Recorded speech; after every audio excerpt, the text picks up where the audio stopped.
नमस्कार शेतकरी मित्रांनो, माझं नाव चंद्रकांत वारकड, किसान मित्र आपला जो आहे. आपण आता हे थोडंसं हळदीवरती दाखवत असतो की आता अशा पद्धतीने शेतकरी मित्रांनो याच्यावर कंदमाशीचा जो अटॅक होत असतो.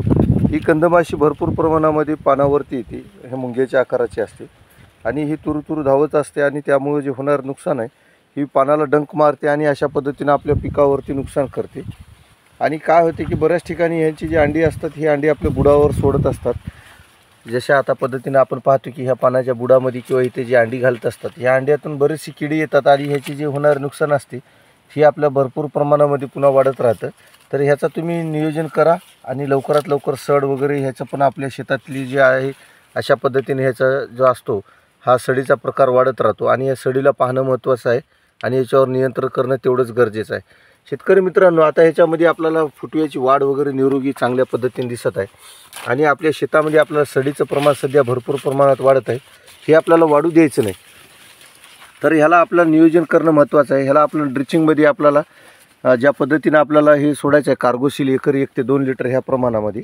आणि शेतकरी मित्रांनो, आता आरोग्यमय आपली हळद आहे, तर आता ह्याचा शेवटचा जो बेसल डोस आहे ह्या डोसमध्ये जे आपल्याला खतं वापरायचे आहेत ह्याच्यामध्ये आपण डोसमध्ये वापरायला पाहिजे कॉम्बो किट पवना ॲग्रो कंपनीची ही 53 किलोची येत असते आणि ह्याच्यामध्ये आपल्याला जो काही डोस लागणार आहे तो पण डोस आम्ही तुम्हाला सांगतो. तशा पद्धतीने तुम्ही डोस टाका आणि ह्याच्यामध्ये त्या पद्धतीत त्या जो काही गोष्टी आहे आपल्याला लागणाऱ्या किंवा जे अन्नद्रव्याची कमतरता आहे पूर्ण भरून काढणं महत्त्वाचं आहे. आणि अशाच पद्धतीने जो नवीन फुटवा येत असतो, आता जिथं आता आपण इथं पाहतो की ह्या फुटवाचा आता हा जो स्टंप जो आहे, जो हा मेन बंडा जो आहे त्याला जो फुटवा येणार आहे हा अंगठा गड्डा जो असतो, आपण याला डावा किंवा उजवा गड्डा म्हणतो, याला पण याच्या परिपक्वतेसाठी आपल्याला याला अन्नद्रव्य देणं गरजेचं आहे. आणि अशाच पद्धतीने याला आपल्याला अन्ननिर्मिती आणि अन्नद्रव्य जे द्यायचे आहेत हे ड्रिचिंगद्वारे किंवा फवारणीद्वारे आपण देऊ शकतो. आणि याच्यामध्ये आपला जो खताचा जो बेसल डोस टाकायचा आहे हा डोस टाकून याला जो बुडाला माती भरणी करायची आहे हा आता माती भरणीला पण आलेला आहे. आणि ह्याच्यामध्ये बऱ्याच ठिकाणी आपल्याला मुळा ज्या असतात ह्या डॅमेज किंवा उघड्या पडलेल्या असतात, ह्या मुळा पण आपल्या सूक्ष्म झाकून राहणं महत्त्वाचं आहे.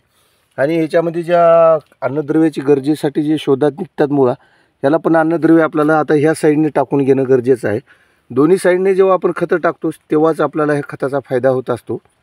आपण प्रत्येक वेळेला सरी बेडवरती जेव्हा आपण आतमध्ये खत टाकत होतो, आता असं न करता आपण याला आतमध्ये खत न टाकता दोन्ही साईडनं आता ह्या सरीमध्ये खत टाकायचं आहे आणि इथंच आपल्याला मातीची भरणी करून घेणं गरजेचं आहे आणि अशामध्ये एक फवारणी पण घेणं गरजेचं आहे. तरी तुम्हाला नवीन आणि व्हिडिओ माहिती घेण्यासाठी आमच्या चॅनलला फॉलो आणि सबस्क्राईब करा. माझा नंबर घ्या 9527003666 आणि अशीच आपली माहिती अपडेट मिळवत राहा. आणि आपल्या शेतीतली काही अडचण असेल, शंका असेल तर तुम्ही आम्हाला कॉल करा आणि संपर्क करा. आणि धन्यवाद मित्रांनो.